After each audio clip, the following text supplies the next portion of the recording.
ইমানদারেরা ইচ্ছা করে অপরাধ করতে পারে না। মুসলমান ইচ্ছা করে করে কবিরা গুনাহ করতে পারে না।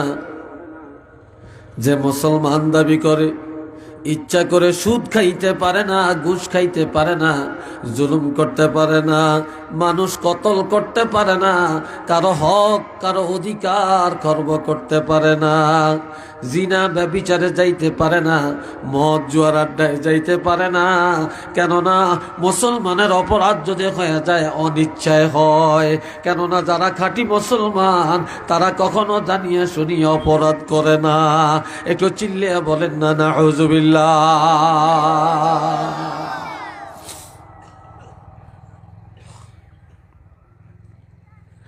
আর ইচ্ছা করে যারা গুনাহ করে,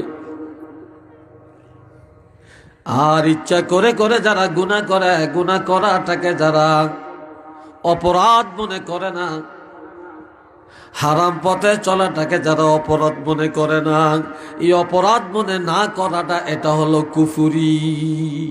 এটার দ্বারা ঈমান চলে যায়। একটু চিল্লিয়া বলুন না নাউযুবিল্লাহ।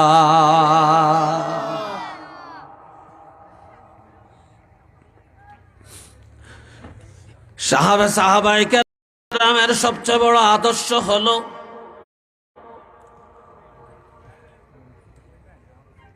কোন ভাই যদি অন্যায় লিপ্ত হয় তাহলে সে ভাইকে কিভাবে ক্ষমাযোগ্য করে ছাড়বে, তওবার রাস্তা দেখাবে, তাকে কিভাবে জান্নাতি বানিয়ে দিবে, এটাই হলো সাহাবায়ে কেরামের সবচেয়ে বড় আদর্শ। একটু চিল্লিয়া বলেন না আলহামদুলিল্লাহ।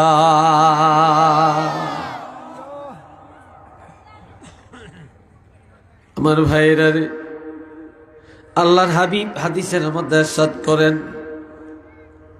ক্বালা রাসূলুল্লাহ সাল্লাল্লাহু আলাইহি ওয়াসাল্লাম আসহাবী কান্নুজুম বিআইহিম ইক্তাদাইতুম ইহতাদাইতুম। আল্লাহ, আমরা সবাই নিজের ভালো মনে করি। সরসিনার মুরিদারা মনে করে আমরা ভালো, জোনপুরের মুরিদারা মনে করে আমরা ভালো, ফুলতলি মসলকওয়ালারা আমরা বলি ভালো, বদরপুরি সাহেবের অনুসারী বলি আমরা ভালো, বিস্কুটি সাহেবের অনুসারী যারা তারা বলে আমরা ভালো, আবার আলিয়ায় যারা পড়ে বলে আমরা ভালো, আবার কওমিতে যারা পড়ে তারা বলে আমরা ভালো, যারা মাজার পূজা করে তারা বলে আমরা ভালো, যারা ঈসা আলাইহিস সালাম করে শানের সালাত করে কয় ভালো। কিন্তু কারা ভালো এই কথাটা, কারা সঠিক পথের মধ্যে আছে এই কথা আমার নবী বলেছেন যে আমার সাহাবীরা হলো তারকা সাদৃশ্য। আমার সাহাবীদের মর্যাদা, সাহাবীদের শান হলো এরা তারকার মতো। অন্ধকার রাত্রে যখন পূর্ণিমার চাঁদ নাই, সূর্যের আলো নাই, তখন তারকা অনুসরণ করে করে মানুষ চলে। আমি রাসূল যখন থাকব না তখন আমার উম্মতেরা সাহাবায়ে কেরামের অনুকরণ অনুসরণ করে চলবে। যারা সাহাবীদের নিয়ম নীতির উপরে চলবে তারা সঠিক হেদায়েতের মধ্যে থাকবে, আর সাহাবীদেরকে যারা মানবে বা মানল তারাই হেদায়েত গ্রহণ করিয়া নিল। উচ্চ আওয়াজে বলেন না সুবহানাল্লাহ।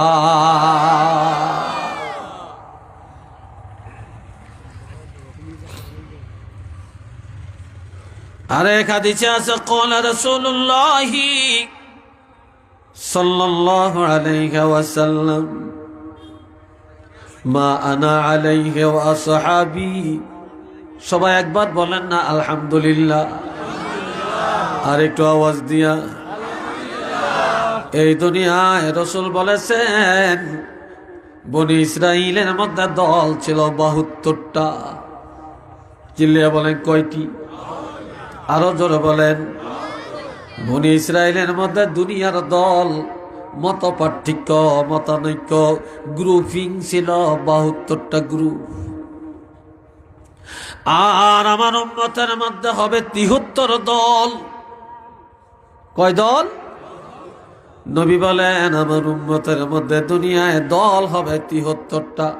বর্তমানে দেখেন না দলের কোনো শেষ নাই, কথা ঠিক নেই। কত দল পৃথিবীর মধ্যে আছে। নবী বলেন আমার উম্মতের মধ্যে হবে 73টা দল। বনি ইসরাইলের থেকে একটা দল আমার উম্মতের মধ্যে বেশি হবে। তার মধ্যে 72টা দল ধ্বংস হয়ে যাবে, জাহান্নামী হয়ে যাবে, একটা দল জান্নাতে যাবে। তখন প্রশ্ন করা হলো ইয়া রাসূলুল্লাহ, সেই দলেরা কারা? তখন আমার নবী বলেন মা আনা আলাইহি ওয়া আসহাবি, আমি আর আমার সাহাবীদের নিয়ম নীতির উপরে যারা চলবে একমাত্র তারাই সঠিক পথের মধ্যে, তারাই নাজাত পাবে। তারা কারা? তারা হলো আহলুস সুন্নাত ওয়াল জামাআহ। তারা হলো সুন্নি জামাতের মুসলমান, সুন্নি মুসলমান, আহলুস সুন্নাতুল জামাতের আকীদার অনুসারী। এরাই একমাত্র জান্নাতে যাবে। উচ্চ আওয়াজে বলেন না সুবহানাল্লাহ।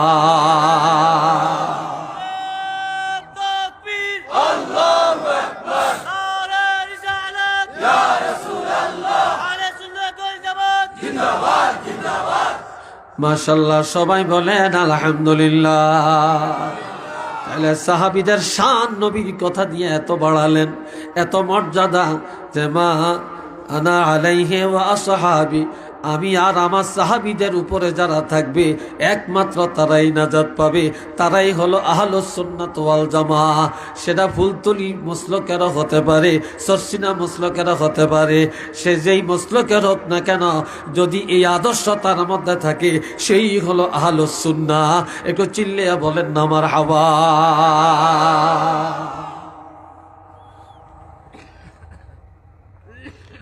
আল্লাহ। বন্ধুরা রে আমার, এক শ্রেণীর উপরে আমার আল্লাহ রাজি, দুই শ্রেণীর মানুষের উপরে আমার আল্লাহ রাজি। জোরে বলেন কয় শ্রেণী? রাদিয়াল্লাহু আনহুম ওয়া রাদু আন ওয়া যালিকা লিমান খাশিয়া রাব্বাহ। আল্লাহ সাহাবায়ে কেরামের উপরে রাজি হয়ে গেছেন। আলহামদুলিল্লাহ বলতেন না? আমার উপরে রাজি, আপনার উপরে রাজি, এই কথা ডাইরেক্ট নাই। তবে আল্লাহ ডাইরেক্ট বলেছেন যে সাহাবীদের এত শান, এত মর্যাদা যে আল্লাহ নিজে বলছেন যে আল্লাহ সাহাবায়ে কেরামের উপরে রাজি হয়ে গেছেন। কেন? ওয়ারাদু আনহু, সাহাবায়ে কেরামেরও আল্লাহর উপরে রাজি। সাহাবীরা সারাক্ষণ আল্লাহকে রাজি করার কাজে ব্যস্ত। কিভাবে আল্লাহকে রাজি করা যায়, কোন কাজে, কোন কথায়, কোন আমলে আল্লাহকে রাজি করা যায়, রাসূলরে রাজি রাখা যায়, সব সময় তারাই টেন্ডেন্সি নিয়ে চলছে। সাহাবীরা আল্লাহর উপরে রাজি হয়ে যাওয়ার কারণে আমার আল্লাহ নিজে ঘোষণা দেন আমি আল্লাহ সাহাবীদের উপরে রাজি হয়ে গেছি। আর এক হাদিসে আছে, কোন বান্দা যদি আল্লাহর দিকে পায়ে হেঁটে যায়, আল্লাহ তার দিকে দৌড়াইয়া যায়। কোন বান্দা যদি আল্লাহর একবার ডাকে, আমার আল্লাহ 70 বার বান্দারা ডাকে। কোন বান্দা যদি ঘুমের ঘরে আল্লাহ বলে চিৎকার করে, আর আল্লাহ ওই ঘুমের ঘরে ওই বান্দার কাছে আসিয়া ডাক দিয়া বলে, বান্দা তুমি ঘুমাও, আমি ঘুমাই না, তুমি ঘুমের মধ্যে আমি আল্লাহ তোমাকে পাহারা দিয়া রেখেছি। একটু চিল্লিয়া বলেন না সুবহানাল্লাহ। মোহাব্বতে পড়েন আল্লাহুম্মা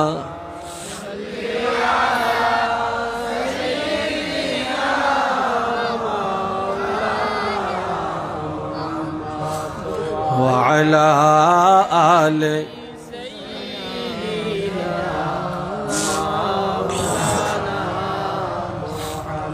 জোরে জোরে আল্লাহুম্মা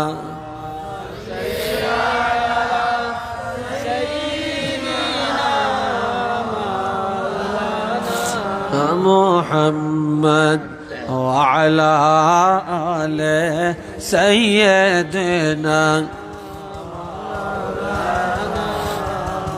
আরো জোরে আল্লাহুম্মা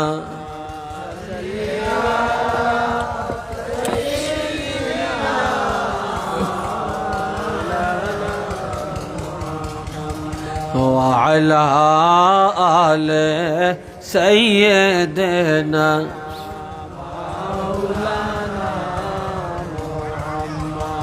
সবাই মোহাব্বত একবার বলেন আলহামদুলিল্লাহ।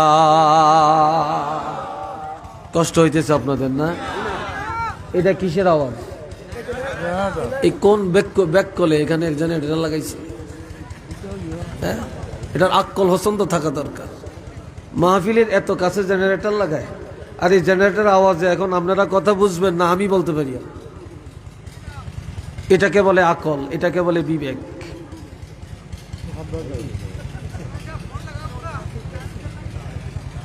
রাগ করছেন আমার কথা, হয়তো যেটা বাস্তব কথা আমি বলে ফেলছি।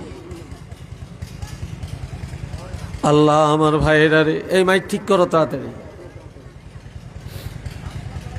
তাহলে সাহাবীরা আল্লাহর উপরে রাজি, আল্লাহ সাহাবীদের উপরে রাজি। কি কথা ঠিক না? আর এক শ্রেণীর উপরে আল্লাহ রাজি। ওয়াযালিকা লিমান খাশিয়া রাব্বা। এই দুনিয়ায় যারা আমার আল্লাহকে ভয় করে, সব সময় আমার আল্লাহকে ভয় করে চলে, উঠতে বসতে শুইতে খাইতে দুনিয়ার প্রত্যেকটা কাজে যারা আমার আল্লাহকে ভয় করে চলে, আমার আল্লাহ বলেন ওই আল্লাহকে ভয় করে এমন বান্দা বান্দির উপরে আল্লাহ রাজি হয়ে গেছে। তাদের উপরও আল্লাহ রাজি হয়ে গেছে। তাহলে এই দুনিয়ায় সাহাবায়ে কেরামের পরে, শুহাদায়ে কেরামের পরে সবচেয়ে বেশি ভয় আল্লাহকে যারা করে তারা হলেন আউলিয়ায়ে কেরাম, তারা হলেন উলামায়ে কেরাম। কন্যা উচ্চ আওয়াজে মারহাবা।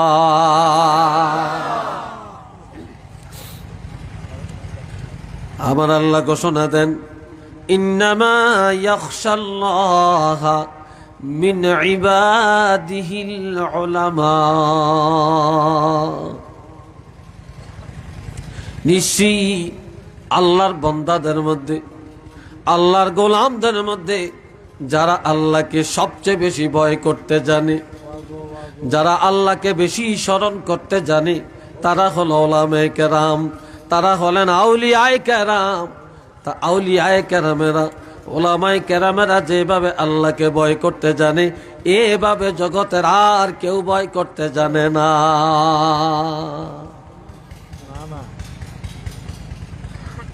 আমার বন্ধুরা রে খেয়াল করেন, তাহলে যারা উলামায়ে কেরাম, যারা আউলিয়ায়ে কেরাম, যারা সালেহিন নেককার, তাদের উপরে আল্লাহ রাজি না বেরাজি?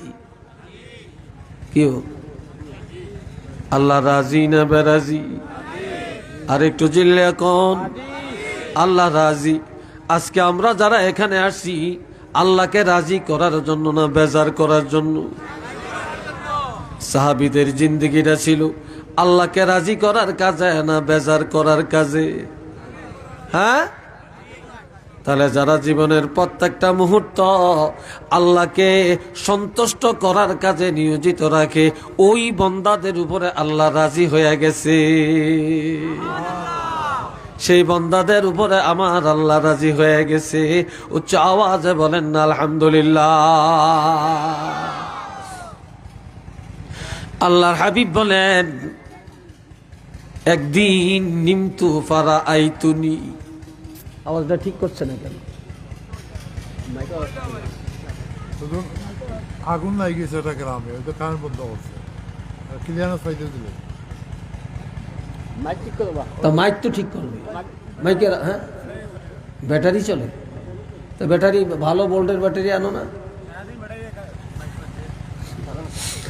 আল্লাহ, যাই হোক আমার ভাইয়েরা, কথা বোঝা যায় তো নাকি? বেচারা ব্যাটারি চলে, সারাদিন চলছে, কি করব? আল্লাহ আল্লাহ খেয়াল করেন। রে বন্ধুরা আমার, আজ আমরা দুনিয়ার পিছনে দৌড়াই, সাহাবীরা দুনিয়ার পিছনে দৌড়ায় না। সাহাবীরা সারা দিন সারা জনম আল্লাহর সন্তুষ্টির পিছনে দৌড়াইয়া আল্লাহর সন্তুষ্টির পাত্র হলেন, ঠিক কিনা? কিন্তু আমার নবী বলেছেন যে আল উলামা ওয়ারাসাতুল আম্বিয়া, উলামারা হলো নবীর ওয়ারিস। আর নবীরা ওয়া ইন্নাল আম্বিয়া লাম ইউয়ারিসু দিনারান ওয়ালা দিরহামা, নবীরা দিনার এবং দিরহাম ওয়ারিস রেখে যান না, টাকা পয়সা ঘর বাড়ি জায়গা জমিন ওয়ারিস রেখে যান না। নবীরা ওয়ারিস রেখে গেছেন উলামায়ে কেরাম, নবীরা ওয়ারিস রেখে গেছেন সাহাবায়ে কেরাম। একটু চিল্লিয়ে বলেন না সুবহানাল্লাহ। এলেমকে ওয়ারিস রেখে গেছেন। এরে ভাইরা আমার, নবী বলেন নিমতু ফারাইতুনি, আমি ঘুমের মধ্যে ছিলাম, হঠাৎ আমি স্বপ্নে দেখলাম। আর এক হাদিসের মধ্যে আছে দাখালতুল জান্নাহ, নবী বলেন আমি স্বপ্নে দেখলাম আমি জান্নাতে ঢুকেছি। মারহাবা কন্যা, আল্লাহু আকবার বলতেন না? নবীর স্বপ্ন সত্য না মিথ্যা? আরো জোরে বলেন। নবী বলেন আমি স্বপ্নে দেখেছি যে আমি জান্নাতে প্রবেশ করলাম। আমি জান্নাতে ঢোকার পর দাখালতুল জান্নাহ, জান্নাতে ঢুকলাম। ফাসামি'তু ফিহা কিরাআতান, আমি জান্নাতে ঢোকার পর শুনতে পাইলাম, আমার কানে আওয়াজ আসতেছে, কোরআন তেলাওয়াতের আওয়াজ শোনা যায়। কিসের আওয়াজ? কোরআন তেলাওয়াতের আওয়াজ শোনা যাইতেছে। নবী বলেন আমি স্বপ্নে দেখছি ঘুমন্ত অবস্থায় যে আমি জান্নাতে প্রবেশ করছি, আর জান্নাতে ঢোকার পর কোরআন তেলাওয়াতের আওয়াজ শোনা যাইতেছে। তখন আমি জিজ্ঞাসা করলাম, কুলতু মান হুয়া, কে, কার কোরআন তেলাওয়াতের আওয়াজ শোনা যায়? ক্বালু হারিসাতু ইবনুন নু'মান। ফেরেশতারা রাসূলের পরিচয় করে দেন, ইয়া রাসূলুল্লাহ, যার কোরআন তেলাওয়াতের আওয়াজ শোনা যায় তিনি হলেন নু'মানের বেটা হযরত হারিসা রাদিয়াল্লাহ, তিনি একজন সাহাবী। তখন নবী বললেন হারিসা মরল কবে? হারিসা জান্নাতে আসলো কবে? হারিসার কোরআন তেলাওয়াতের আওয়াজ শোনা যায় কি করে? সে তো এখনো ইন্তেকাল করে না, এখনো তো মরে না, কিভাবে সে জান্নাতে আসলো? তখন ফেরেশতারা বলে দেন, ইয়া রাসূলুল্লাহ, ওয়া কানা আবারুন নাস বিউম্মিহি, এ হারিসা আল্লাহর সন্তুষ্টির জন্য একটা আমল সে খুব গুরুত্বের সাথে করছে। সে আমলটা হলো এই হারিসা আল্লাহকে সন্তুষ্টি রাখার জন্য দুনিয়াতে সবচেয়ে বেশি তারা মায়ের সেবা করেছে। ওই মায়ের সেবা করার কারণে, মায়ের দোয়ার বরকতে আল্লাহ রাজি হইয়া এই হারেসার ইন্তেকালের আগে আগে জান্নাতের মধ্যে তার শান, তার মর্যাদা এত বাড়াইয়া দিছে, জান্নাতে কোরআন তেলাওয়াতের লিস্টের মধ্যে আল্লাহ পাক তার নামটা উঠাইয়া দিয়েছে।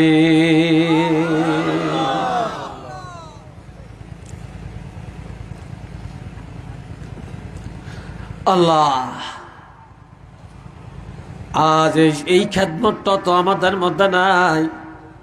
এই জন্য আল্লাহ বলেন, আল্লাহর হাবিবকে লক্ষ্য করে হাবিব আপনি বলেন, ইন্না সলাতি আমার নামাজ, ওয়া নুসুকি আমার কোরবানি, ওয়া মাহিয়ায়া আমার জিন্দিগি, ওয়া মামাতি আমার মরণ, লিল্লাহি রব্বিল আলামিন বিশ্ব জগতের প্রতিপালক আল্লাহর জন্যে। আমাদের নামাজ হবে কার জন্যে? আরো আসতে বলেন, আরো আসতে কোন? মাশাআল্লাহ, একটু জোরে বললেন। আমার আল্লাহ কোন? যে বলবে আমার নামাজ কার জন্য, আমার কোরবানি কার জন্য, আমার জীবনটা হবে কার জন্য, আমার মরণটা হবে কার জন্য, আমার বিয়ে শাদী কার জন্য, আমার ছেলে মেয়ে হবে কার জন্য, আমার ব্যবসা বাণিজ্য কার জন্য, আমার রাজনীতি হবে কার জন্য? জোরে বলেন। আমরা সুদ খাইয়াম কার জন্য? কিন্তু কয় না, কি এটা কন্যা দি? আমরা সুদ খাই কার জন্য? সুদে টাকা লাগাই কার জন্য? ঘুষ খাই কার জন্য? এগুলো সব শয়তানের জন্য। একটু চিল্লিয়া বলেন না নাউযুবিল্লাহ, ঠিক না? তাহলে যার জিন্দিগি হয় আল্লাহর জন্য, তার আদর্শটি হলো নবীর আদর্শ, তার আদর্শই হলো সাহাবায়ে কেরামের আদর্শ। আর যার আদর্শ হয়, যার জিন্দিগি হয় শয়তানের কাজে, তার আদর্শ হলো ইবলিসের আদর্শ, আবু জেহেলের আদর্শ, ফেরাউনের আদর্শ। তার ঠিকানা হবে জাহান্নাম। উচ্চ আওয়াজে বলেন না নাউযুবিল্লাহ। আমরা বেহেশতে যাইতে চাই না জাহান্নামে যাইতে চাই? আর একটু জোরে বলেন, কারা কারা জাহান্নামে যাবেন একটু হাতটা তোলেন। কি হ্যাঁ, দেখছেন নি? বুঝছে না? ও আল্লাহ, এটার নাম পরীক্ষা। এটার নাম কি? পরীক্ষা। আমরা সবাই জান্নাতে যাইতে চাই, রাজি আছেন? এটা দুইটা হাত তুলে আমার আল্লাহরে দেখান।